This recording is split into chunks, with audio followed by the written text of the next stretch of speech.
कल CCTV observation में Itanagar store का फोटो आया था जो मैं आपको दिखाना चाह रहा हूँ।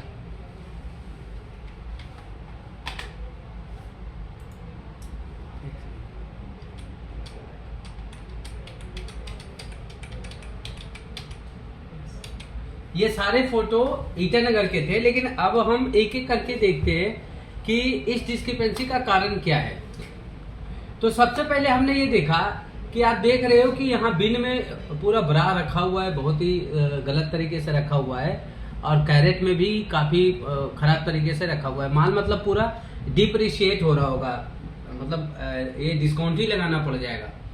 तो हमने यहाँ से सोचा कि आखिर ये यहाँ लगाना क्यों पड़ा, क्योंकि जब हमने MRST में जब इनका फोटो देखा, जो गंडोला में इन्होंने लगाया हुआ बहुत बढ़िया तरीके से लगाया हुआ है, बहुत अच्छा फोटो लग रहा है, डिस्प्ले भी बहुत अच्छा है। तो फिर 15 तारीख, हाँ, और ये लेटेस्ट ही फोटो है। तो इसमें ये समझ में आया कि ये क्यों इन्होंने रखा है। तो हमने स्टोर को फोन किया, स्टोर में ऐसे बात हुई, तो उन्होंने बताया कि सर हमारे पास हैंगर नहीं है। तो हैंगर नहीं है और उनको पिकिंग 100% करना था। तो पिकिंग कंप्लायंस को 100% करने के लिए उन्होंने सारा पिक कर लिया, और चूंकि इनके पास हैंगर था नहीं तो इन्होंने बिन में और कैरेट में रख लिया, जो कि बहुत ही गलत तरीका था। फिर हमने सोचा कि इसका सोल्यूशन क्या है।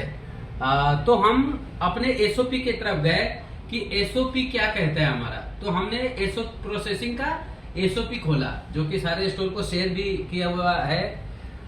तो SOP में जब हमने देखा तो हमने पाया कि स्टोर में प्रोसेसिंग करने के समय ये नहीं लिखा गया है कि अगर आपके पास हैंगर्स अवेलेबल नहीं है तो आपको पिक नहीं करना है।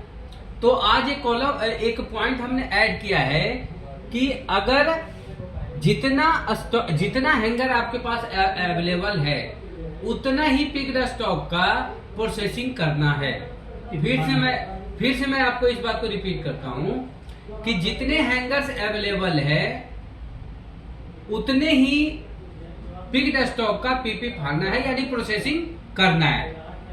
बाकी जो बचा हुआ स्टॉक है, जिसका कि चूंकि आपके पास हैंगर नहीं है तो आप उसको डिस्प्ले नहीं कर सकेंगे, उस स्टॉक को अलग से कैरेट में रख देंगे और उस कैरेट में रखे हुए स्टॉक का वापस फ्लोर पुट अवे DC बिन में कर देंगे।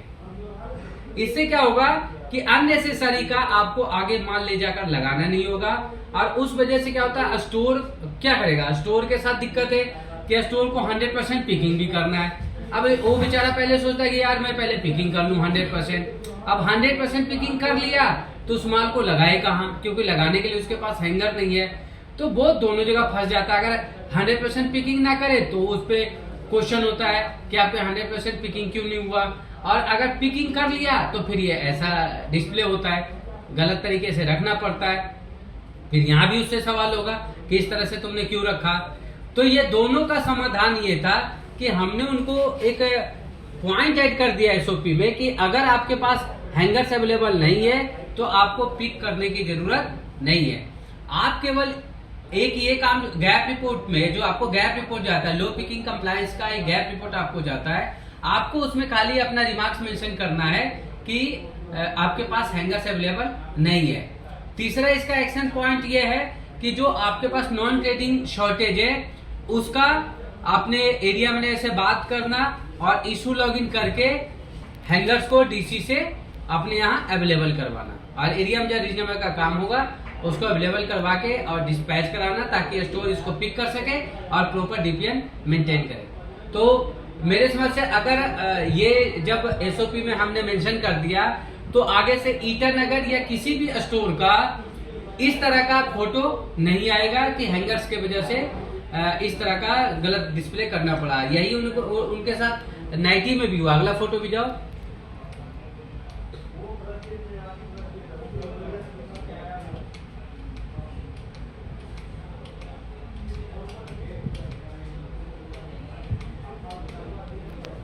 आप हाँ, और यही वजह से ये देखिए, ये इन्होंने नाइटी लगा रखा है और नाइटी को करना था हैंग, तो हैंग करने के लिए इनके पास चिपी हैंगर था नहीं, तो इन्होंने क्या किया, नाइटी को ये इसके ऊपर जिसके ऊपर स्टैक कर दिया, ये भी गलत तरीका था। तो सबसे मेरा अनुरोध है कि डीपीएन को फॉलो करें, और आपके पास अगर अवेलेबल नहीं है तो आपको पिक नहीं करना है, और सेम टाइम नॉन ट्रेडिंग की आपको व्यवस्था भी करनी है। Thank you.